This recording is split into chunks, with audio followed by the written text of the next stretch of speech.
The first thing Drusilla Ose noticed about the Kim estate was that it was entirely too quiet for a place with 47 rooms. She'd counted the windows from the street while her delivery crew unloaded the first of 16 crates, each one containing furniture she had spent 4 months designing, sourcing, and personally supervising into existence. 16 crates, 47 windows. One address in Songbukdong that her accountant had cried actual tears of joy over when the contract landed. Drusilla. Her assistant Kwame appeared at her elbow, clipboard clutched to his chest like a shield. The gate code worked. The housekeeper says we have a 4-hour window before. Before what? Kwame lowered his voice, though there was genuinely no one nearby to hear him. The driveway was the length of a small country road. Before he comes back. Drusilla raised an eyebrow. She had heard about Kim Seon-jae the same way everyone in Seoul's upper social circles had heard about him. In fragments, in whispers, in the kind of tones people reserved for unsolved mysteries and mild weather disasters. He doesn't speak at events. He bought out an entire restaurant so he could eat alone. Someone once tried to shake his hand at a charity gala, and he looked at them like they'd offered him a dead fish. The man was, by all accounts, a decorative gargoyle with a net worth that made grown men weep. 4 hours is plenty, Drusilla said, pulling her silk-edged work apron from her tote bag and tying it around her waist with the casual authority of a woman who had built a luxury furniture empire from a single savings account and sheer Ghanaian stubbornness. Let's move. Ose Interiors was not supposed to exist. Not according to Drusilla's mother, who had called her from Accra 11 times the week she quit her corporate job. Not according to her ex-boyfriend Daniel, who had explained very patiently, as though she were a beloved but dim golden retriever, that the Seoul luxury market was saturated and not really the kind of space for. He'd waved his hand vaguely at her. You know, she knew exactly what you know meant. 3 years later, Ose Interiors had a flagship store in Gangnam with marble floors and a waitlist that stretched 6 months. A client list that included 2 K-drama set designers and 1 very dramatic chaebol daughter who had wept with gratitude over a custom velvet sectional. Drusilla had built every inch of it on taste, charm, and an absolute refusal to make herself smaller than the room she was standing in. She was standing in Kim Seon-jae's foyer now, and even she had to pause. The space was extraordinary. High ceilings with original crown molding, afternoon light pouring through windows that hadn't been properly dressed in what looked like years. The bones of the house were immaculate. The interior, however, was the saddest thing she had ever seen in a professional capacity. Furniture that was expensive but joyless. Color palettes chosen by someone who had consulted a catalog and nothing else. A living room that screamed, "I have money," and whispered absolutely nothing else. Baby needed help? She murmured to herself, already mentally rearranging. Ma'am, Kwame said. Nothing. Let's start with the study pieces first. I want the... That was when she heard it. The sound. Low. Rhythmic. Coming from the hallway to her left, which the housekeeper had specifically told them was off limits. Not a threatening sound, necessarily. More like rumbling, like an idling engine wrapped in fur. Drusilla tilted her head. Kwame, do you hear that? Kwame heard it. She could tell because he had gone the specific shade of pale that meant his survival instincts were engaging in real time. The housekeeper mentioned, he said carefully, that Mr. Kim keeps a pet. What kind of pet? Kwame consulted his clipboard as though the answer might appear there through sheer hope. She was vague. The door at the end of the hallway, the one that was off limits, was not fully closed. And from the gap at the bottom, something was watching them. 2 eyes, gold and enormous, set very, very low to the ground, which was the only reason Drusilla spent approximately 3 seconds assuming it was a dog. Then the door swung open. What emerged was not a dog. What emerged was a serval, a genuine African wildcat standing at nearly 3 feet tall at the shoulder, with spotted golden fur, satellite dish ears, and the self-possession of a creature who had never once questioned whether it belonged in a room. It moved like water, like silk, like a very beautiful, very large problem. It saw Drusilla. It stopped. Behind her, she heard Kwame make a sound that she would generously describe as undignified. The cat, and she would learn his name was Mr. Flex, which was the single most appropriate name any animal had ever been given, tilted his enormous head, assessed her with those gold eyes, and then, slowly, deliberately, like a professor making a point, he sat down directly in the center of the hallway and did not move. "Okay," Drusilla said, to no one in particular. She looked at Mr. Flex. Mr. Flex looked at her. And then, because Drusilla Osei had grown up with 3 brothers, 2 guard dogs, a mother who kept chickens in the yard, and a personal philosophy that could be summarized as "I am not the one," she crouched down, clicked her tongue twice, and said in a cheerful, conversational tone, "Hello, baby. You are absolutely enormous and I respect you completely. Now can you move? I have a chaise longue to install." Mr. Flex stared at her for one long, imperious moment. Then he stood, walked to her, and headbutt her shin hard enough to make her take a step back. "He likes you," Kwame said, in the voice of a man watching something impossible. "He never likes anyone. The last contractor." He stopped. "The last contractor what?" "Lost a shoe."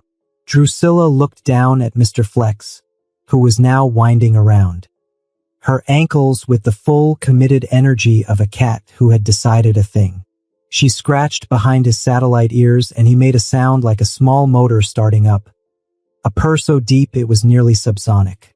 "Mr. Flex," she said thoughtfully. "Cute name for a menace." She did not know yet that the man who had named him was standing 30 feet away in the doorway he had entered through the side gate. 4 hours early, because a meeting had canceled, because the universe has a sense of timing that borders on editorial, watching her crouch on his marble floor and charm, his categorically uncharmable cat with the same relaxed confidence other people reserved for situations that did not involve apex predators. Kim C&J had not felt surprised by anything in 4 years. He stood very still in the doorway of his own home and felt it now. A sensation so unfamiliar it took him a moment to name it. Curiosity, maybe, or something adjacent to it. Something with more heat. She hadn't screamed. She hadn't screamed. He watched her laugh at something. A short, real sound, nothing performed about it. When Mr. Flex attempted to climb onto the crate nearest to her and misjudged the distance, scrambling in a way that was deeply undignified for an animal of his status. "Don't be embarrassed," she told the cat warmly, helping him up with both hands like it was the most natural thing in the world. "We all have our moments, big guy." C&J stepped back into the shadow of the doorway. He was not, he told himself, hiding. He was simply assessing the situation. He watched her direct her crew with the easy authority of someone who had never once doubted that people would listen. Watched her unfold a measuring tape and crouch in 3 different spots along the west wall of his study, talking quietly to herself, making notes in a sketchbook with the concentrated focus of a woman for whom the world had temporarily reduced to a single problem worth solving. He had given his interior designer a brief that consisted of 3 words: refined, minimal, functional. Whatever she was planning, it looked like it had opinions. He should announce himself, step into the room, be the person whose name was on the deed. He stood in the doorway for another 45 seconds. Then he turned around, walked to his private garden, and sat with his hands folded for an undisclosed amount of time, staring at the koi pond, feeling the strange, uncomfortable inconvenience of having a pulse that had decided to pick up the pace over a woman who hadn't even noticed he existed yet. Mr. Flex, the absolute traitor, did not come to find him for the remainder of the afternoon. At 6:15, when the crew had finished the first stage of installation and Drusilla was photographing the completed study from 4 angles, she noticed a teacup on the corner of the window ledge. Still warm. Steam rising from it in a thin curl. Earl Grey. Her specific preference, which she had mentioned to no one. She looked at the teacup for a long moment. Then she looked around the empty room. Then, because she was Drusilla and she had been navigating life's more theatrical moments since childhood, She picked it up, took a sip and said to the air, "Nice touch. Still gonna rearrange your bookshelves though." From somewhere deeper in the house, something that might have been a sound, or might have been nothing, flickered. She smiled into the teacup and kept working. The plan, such as it was, had 3 stages. Kim C&J was aware, because he was a man who had run criminal operations in 4 cities across 2 countries and was not, by any objective measure, a fool, that the plan was bad. He had known it was bad when he'd devised it. He had known it was bad when he'd briefed his head of security, Park Jin-ho, who had listened to the full explanation with the stillness of a man choosing, very carefully, not to react. "You want to," Jin-ho had said slowly, "introduce Mr. Flex into the room while she's working." "Yes." "So that she's startled." "Yes." "And then you'll come in after to check on the disturbance. So you'll rescue her from your own cat." When Jin-ho put it like that, it had a somewhat different texture. "I'll assess the situation," C&J said, which was a phrase he had been using a great deal lately and which meant increasingly varied things. Jin-ho looked at him for a moment that lasted slightly too long to be comfortable. "Mr. Kim, don't. I wasn't going to say anything. Your face was going to say something." Jin-ho resumed his expression of professional neutrality, which was almost convincing. "She comes back Tuesday at 9. The back sitting room and the main staircase landing. Should I make sure Mr. Flex is accessible?" "Yes." "Accessible," Jin-ho repeated. "Right." Tuesday arrived. Drusilla arrived 12 minutes before 9, which was her habit. She'd inherited her mother's conviction that being on time meant being late and being early meant being present. She arrived with Kwame, 2 crew members named Sungjin and Bright, and a rolling rack of fabric samples that had been curated with the seriousness usually reserved for medical decisions. She also arrived, Jin-ho noted from the security camera feed, with a tote bag that had a cartoon cat on it. He did not share this information with his employer.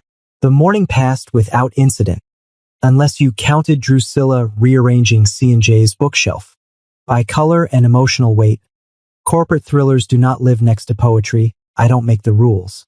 And Kwame quietly panicking about whether they were allowed to move the bookshelf at all, which they were, because the contract said full interior discretion, which Drusilla had negotiated personally and with great deliberate intention. At 11:40, Jin-ho texted his employer. "She's in the back sitting room. Mr. Flex is ready." What happened next was not C&J's finest hour. He had positioned himself in the garden corridor adjacent to the back sitting room. He had, at some personal cost to his dignity, made a small sound to attract Mr. Flex's attention and nudged the sitting room door open with his foot. Mr. Flex walked through it. This was the last part of the plan that went correctly. Drusilla was on her knees beside a low cabinet, measuring the wall clearance with a laser tool, her back to the door, speaking to Kwame about the specific failure of whoever had chosen the previous window treatments. Beige Kwame. Beige. She did not hear Mr. Flex enter. She did not see him position himself directly behind her. Mr. Flex, who had approximately 10 pounds on most medium-sized dogs and the personal communication style of a freight train, announced himself by placing both enormous forepaws on her shoulders from behind. What was supposed to happen? According to every prior encounter the estate staff had witnessed Mr. Flex's conduct with a new human, was a startled shriek, a jump back, perhaps some knocked-over objects. What actually happened? Drusilla, without missing a beat, reached up, grabbed both of Mr. Flex's paws, leaned her head back against his chest, and said in a delighted voice, "There he is! Kwame, come look. He remembered me. Mr. Flex, baby, did you come to help?" Mr. Flex, who had never been grabbed, held, or leaned on by anyone outside C&J, made a sound of profound confusion. "He's so warm," Drusilla told Kwame joyfully, tilting her head back to look at the cat who was now draped across her shoulders like a very large, bewildered scarf. "He's like a heated blanket. He's my best friend." "Ma'am," Kwame said, That is a serval. A beautiful serval. She was rubbing his ears. Mr. Flex's expression had cycled through alarm, confusion, indignation, and was now settling somewhere in the vicinity of unexpected acceptance. He put his chin on top of her head with the energy of an animal who had lost an argument and decided to make peace with it. In the garden corridor, Kim C&J stared at the gap in the door. Mr. Flex, his cat, the cat that had bitten a government official, the cat that had once cornered an entire catering team in the butler's pantry for 40 minutes, the cat that C&J had raised from a kit and who treated affection as something to be earned through months of gradual negotiation, was sitting on this woman's shoulders like a decorative shawl and purring. C&J pressed 2 fingers to his temple. "Sir," Jinho said from directly behind him, and to his credit, C&J did not visibly startle, though it was a near thing. "Plan B. There is no plan B. Right? Beat. Should I make one?" This was the point at which, if C&J had been a different kind of man, he might have walked into the room with some practiced, comfortable opening line. A greeting. A question about the renovation progress. A perfectly normal human exchange. What he did instead was stand in the corridor for 40 more seconds. Then he walked to his private study, which now smelled faintly of amber and cedar, new, warmer, and completely unauthorized, and sat in his chair, which was also new, and was possibly the most comfortable thing he had ever sat in, and that was frankly an inconvenience. He opened his laptop. He drafted 7 text messages to the number listed on the OSE Interiors contract and deleted all of them. The first said, "This is Kim C&J. Please ensure the sitting room maintains adequate clearance on the east wall. Too corporate." The second said, "Your cat interaction has alarmed my staff. Untrue and also strange." The third said, "I noticed you rearranged my books." He deleted it before he finished typing it because even he could see where that was going. He put the phone down, picked it up again, put it down. Across the house, Mr. Flex had apparently made himself so comfortable in Drusilla's workspace that she had started photographing the renovation progress with him in the shots on the grounds that he was honestly giving the room personality. Kwame, who sent C&J's housekeeper a series of increasingly baffled updates, reported that she had called Mr. Flex, my creative director, twice. The housekeeper, who had been quietly terrified of Mr. Flex for 2 years, sent back a single response. "I like her." The moment came at 1:30.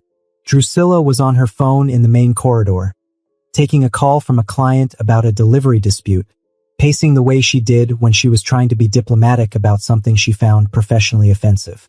She didn't notice C&J until she turned the corner and walked directly into him. The collision was not dramatic. She stepped back, caught her balance, said, "Sorry," on instinct, and then looked up. He was taller than she'd expected. That was the first thing. Sharply dressed in a way that felt unconscious rather than deliberate, dark eyes that were looking at her directly, with an intensity that wasn't threatening but was also not anything she had a ready category for. She held up one finger, the universal "give me 1 second," and said into her phone, in a voice that had shifted from diplomatic to done, "Chitty, I love you like a cousin. But if that fabric arrives damaged because you decided to economize on packaging, I will redesign your office using furniture I found in a dumpster. Do we understand each other? Great. Wonderful. Bye." She hung up, looked back at the man she had just definitely walked into in his own house. "Mr. Kim," she said, with the comfortable confidence of someone who had not been at all embarrassed. "Drusilla Ose. We spoke on email." She extended her hand. He took it, shook it. He had a very firm handshake, which she noted, and released it at normal speed, which was more than she'd expected based on his reputation. And then he said absolutely nothing, just looked at her with those dark eyes that had entirely too much going on in them for a man who was allegedly boring. Drusilla waited a beat, 2 beats. She was not, by temperament, a person who rushed to fill silences. She'd learned early that the person who spoke first in a silence usually revealed more than they intended to.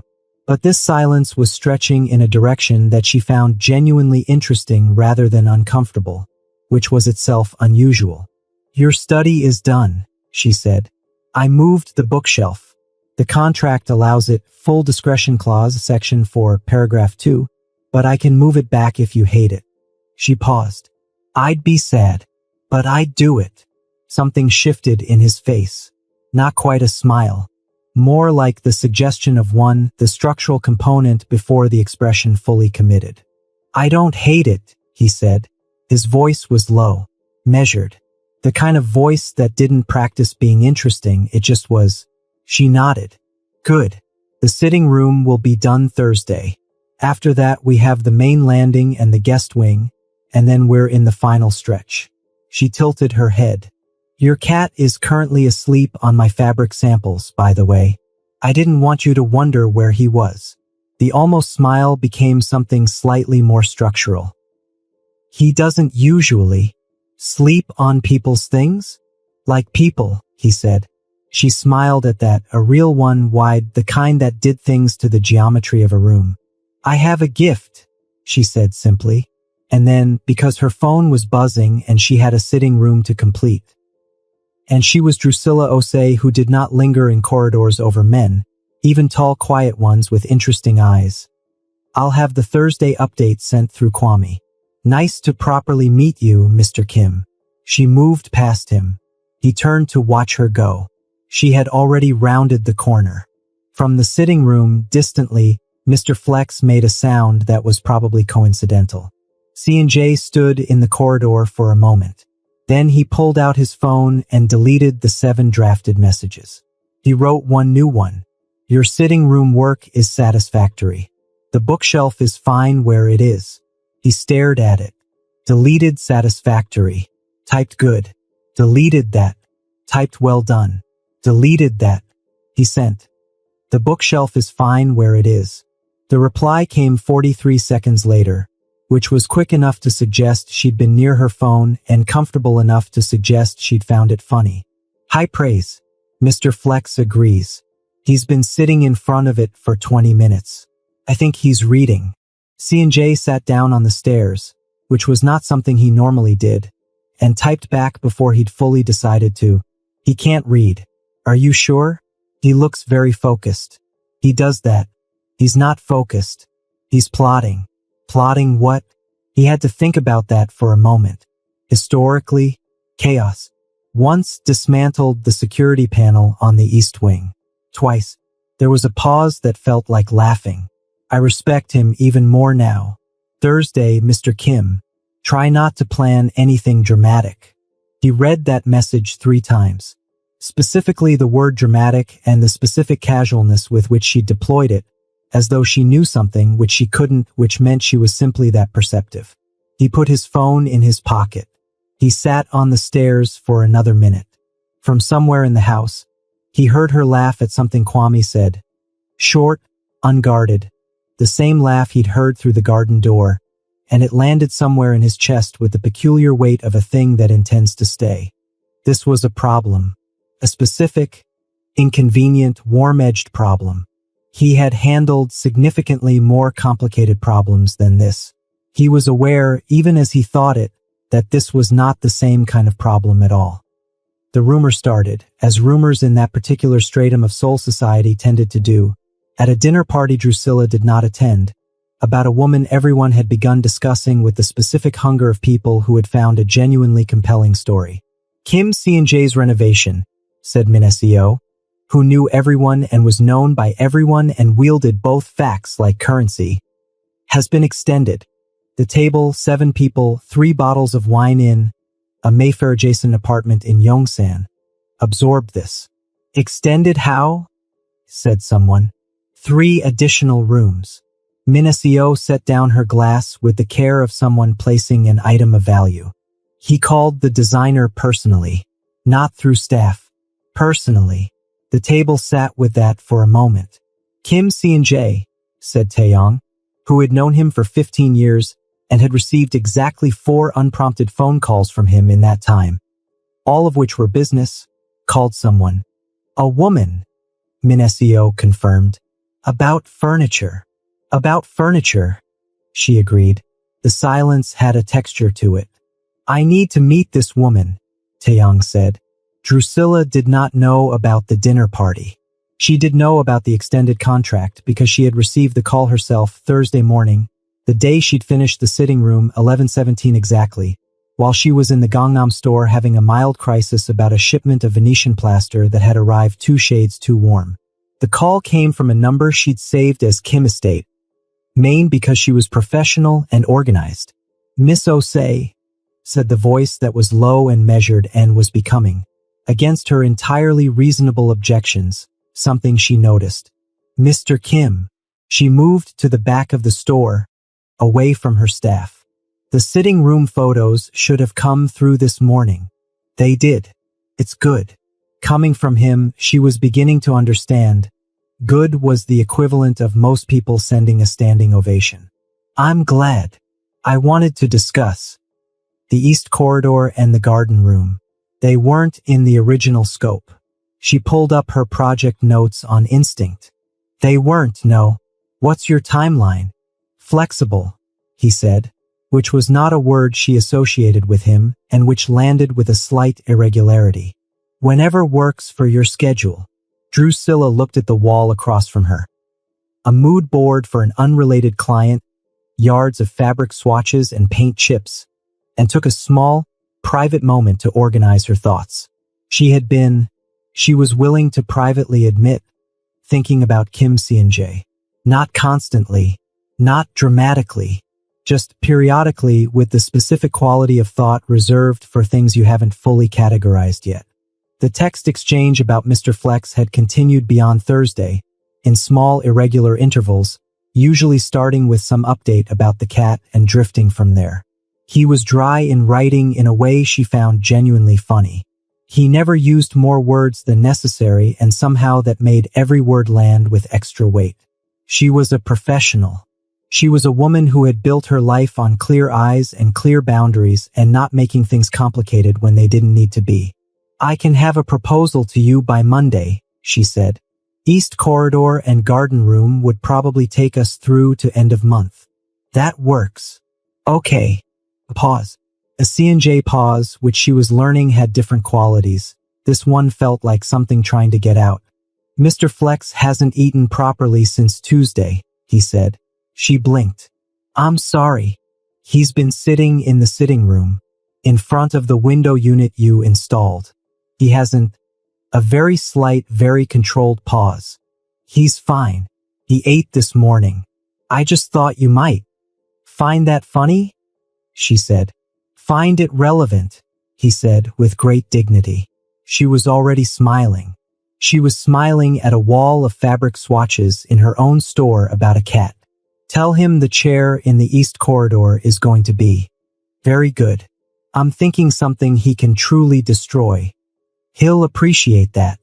I know he will. She let a beat pass. Monday, Mr. Kim. Monday, he agreed and hung up. She stood in the back of her store for a moment longer than necessary. Then she went back to work. The East Corridor visit became famous in Osei Interiors Company history for 2 reasons. The first was that Kwame finally saw Kim Seon-jae speak more than 14 consecutive words to a human being who was not in his employ. The second was the chair. Drusilla had brought a short list of upholstery options for the corridor seating. The corridor itself was long and somewhat formal, high windows casting cold light, the kind of space that currently felt like a gallery no one was meant to linger in. Her plan was to warm it, to make it somewhere a person might actually pause. She'd laid 6 fabric swatches on the floor for comparison when C&J appeared. Not hovering in doorways this time, just present, standing at the corridor's entrance in a way that suggested he'd decided to be there rather than calculated it. These are the options for the primary seating, she said, without the kind of preamble that assumed he needed easing into the room. She crouched down and pointed. This one, the deep navy, textured, is safer. Works with what you have. This one, the dark jewel green, a rich emerald with subtle grain, is what I'd actually do. But it's a choice. He came and crouched beside her, which she hadn't expected. Most clients stood and peered down at things while people crouched, a small geometry of status that she'd noticed across 4 years of client work. He crouched, looked at both swatches with the focused attention he apparently brought to everything. "You do the green," he said. "Every time." "Why?" She looked at it. "Because the navy says this is a house. The green says someone lives here who has opinions." She glanced at him sideways. "You have opinions. They just don't come out often." He was quiet for a moment. They were very close. The logistics of crouching over floor samples made that unavoidable, and she was aware of it in a way that she noted and did not comment on. "My housekeeper thinks I'm boring," he said. Drusilla bit down on a smile. "Your housekeeper told me you once rearranged the entire kitchen because the mugs were in the wrong order, and then wrote a diagram of the correct order and laminated it." He said nothing for a moment. The order made sense. "She showed me the diagram." "It made sense," he said, which was possibly the most passionate she had heard him about anything, and it was about mug organization, and somehow that was the most illuminating thing she had learned about him since they'd met, and she filed it carefully in the growing folder in her mind labeled Kim C&J, actual person. "Green," he said. "Green," she agreed. Mr. Flex, who had appeared at some point during this exchange and installed himself between them on the floor with the serene confidence of a third-party mediator, headbutt C&J's knee. C&J reached down and scratched his ears without looking, the automatic ease of someone for whom this had been 1,000 times. Drusilla watched his hand on the cat's ears and felt something very inconvenient happen in her chest. She stood up. "I'll order it this afternoon." "Drusilla," he said. She turned. He almost never used her first name. It was always Miss Osei in professional contexts, proper and careful. Hearing it in his voice, low and with the same precise weight he gave to everything else, did something to the air. He was looking at her with the expression she couldn't fully decode, the one that had too much in it for a face that used so little of itself for expression. "The tea," he said. "The first day. Earl Grey." She'd been waiting for this, in a way. The teacup she'd found on the ledge. "Your housekeeper mentioned my preferences? I asked her what she knew about you." A pause. "I'd read your client reviews. Came up in one of them. Someone mentioned you'd brought your own tea to a project site." She stared at him. "You read my client reviews. Due diligence," he said, with the unshakable composure of a man fully committing to a position. "You commissioned a 6-month luxury interior renovation as due diligence. I research things I'm serious about." The corridor was very quiet. Mr. Flex had stopped moving. "That's the most unexpected thing anyone has said to me in 4 years," Drusilla said carefully. "Is that good?" She looked at him for a moment. This complicated, strange, careful man who had apparently decided to make a cup of tea and then spent weeks finding interesting ways to be near her without quite knowing how to say so, who had a laminated mug diagram and a giant cat he'd named Mr. Flex, who had walked into her professional life through a contract and seemed to have no intention of walking back out of it. "Yeah," she said. "That's good." Mr. Flex made a sound of deep satisfaction and walked away down the corridor, tail high, with the energy of a creature who had supervised a situation to its appropriate conclusion and was now done. She laughed. She couldn't help it. A full, warm sound that echoed off the high windows of the east corridor and changed the room's acoustics entirely. C&J looked at her laughing and felt every careful, controlled thing in him do something ungovernable. "Dinner," he said, before he had fully finished deciding to. "Friday. I know a place." She raised her eyebrows. "You know a place? I heard you buy out restaurants to eat alone." "I was eating alone because no one interesting was there," he said. "Friday." Drusilla Osei, who had survived Seoul, built an empire, and befriended a serval, looked at Kim C&J, who was not boring, had never been boring, had simply been waiting for someone who wasn't afraid to look closer, and said, "Friday. But I'm choosing the wine." "Obviously," he said. From somewhere down the corridor, Mr. Flex called out once. A short, imperious sound, and then went quiet. Obviously, said the man who had been the first to notice, even if the cat had figured it out before him. They argued about the wine on Friday. Drusilla had chosen a Burgundy. C&J had opinions about the vintage that he expressed in the particular way he had opinions about everything, quietly, precisely, with the immovable certainty of a man who had been right before and expected the pattern to continue. She switched to his recommendation. It was better. She told him so directly, which seemed to do something interesting to his face. He did not say, "I told you so." He didn't need to. She could see him not saying it, which was somehow worse and also better, and she filed that away alongside the mug diagram in the folder that was getting considerably thicker. They stayed at the restaurant until the staff began stacking chairs around them, at which point C&J, who had apparently reserved the entire second floor, old habits, simply requested they keep the lights on a little longer. Nobody argued. The east corridor came out extraordinary. The green chair anchored the whole space, and Drusilla had added a low console in warm walnut, 2 standing lamps with amber shades, and a single large botanical print in a matte black frame that C&J had stood in front of for a long moment before saying, "Where was this taken?" "Accra," she said. "My mother's garden. I commissioned it from a photographer I grew up with." He looked at it for another moment. "It should stay." It stayed.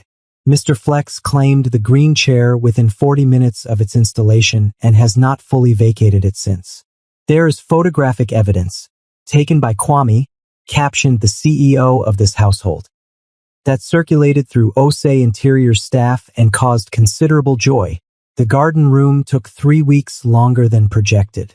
Not because of complications, because C&J kept adding things to discuss, and Drusilla kept finding reasons the discussions required her presence on site, and both of them were too self-aware not to know exactly what was happening and too far gone to do anything practical about it. Kwame knew within the first week. He said nothing. He is a professional. Jinho knew within the first day. He also said nothing. He made a personal note in his security log that read, Mr. Kim smiled at his phone. 9:42 a.m. Unprovoked. No security concern. Personal notation only. He has maintained this log with great dedication. The complications, when they came, were real ones. 3 months in, someone photographed Drusilla leaving the Kim estate after a late site visit. The renovation had grown, somehow, to include the private library and the rooftop terrace, which C&J continued to justify as logical extensions of the original scope, and a gossip account posted the photo with the kind of caption designed to make a woman feel small. Kim, C&J's new acquisition, Ghanaian furniture girl playing dress-up in Songbukdong. She saw it at 7 in the morning with her first coffee. By 7:45, C&J had seen it too. She knew because her phone showed him typing, those 3 dots appearing and disappearing several times in a way that meant he was editing himself, which he did when something mattered enough to be careful about. What he finally sent was, I'm going to make a statement. I want to ask you first. She stared at that for a moment. What kind of statement? The kind that makes clear exactly who you are and exactly what I think of you. I'll send a draft if you want to review it. She had laughed. The full warm laugh that did things to rooms, even the room in her own apartment, and typed back. C&J. I build luxury interiors in a country I moved to alone at 26. I've been underestimated by significantly more impressive people than a gossip account. I know, he wrote back. I still want to make the statement. She let him. It was, by every account, extremely thorough. It also included a quote about Osei Interiors that her PR contact told her was worth approximately 18 months of organic marketing. She told C&J this. He looked at her with the expression she'd learned meant he was pleased with himself but would not say so. You did that on purpose, she said.